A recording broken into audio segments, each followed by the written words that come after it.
তুমি হয়তো ভাবো আমি চুপ করে গেছি, তুমি হয়তো মনে করো আমি ভুলে গেছি তোমাকে।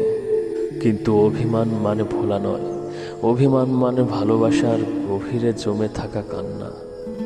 তুমি যখন সময় পাও না, আমার মেসেজের উত্তর দাও না, তখন বুকের ভেতরটা যেন হাহাকার করে ওঠে। আমি ভাবি, আমার কি সত্যি এতটুকু দাম নেই তোমার জীবনে?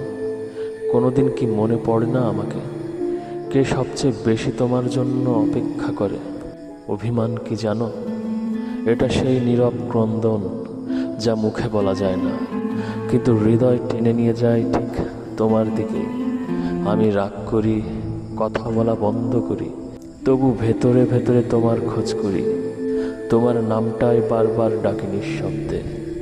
তুমি যদি জানতে, অভিমান মানে আসলে দূরে ঠেলে দেওয়া নয়, বরং আরো কাছে টেনে নেওয়ার আকাঙ্ক্ষা। তুমি যদি সত্যি ভালোবাসতে জানতে, তাহলে বুঝতে আমার অভিমানেই লুকিয়ে আছে তোমার জন্য হাজারো ভালোবাসা।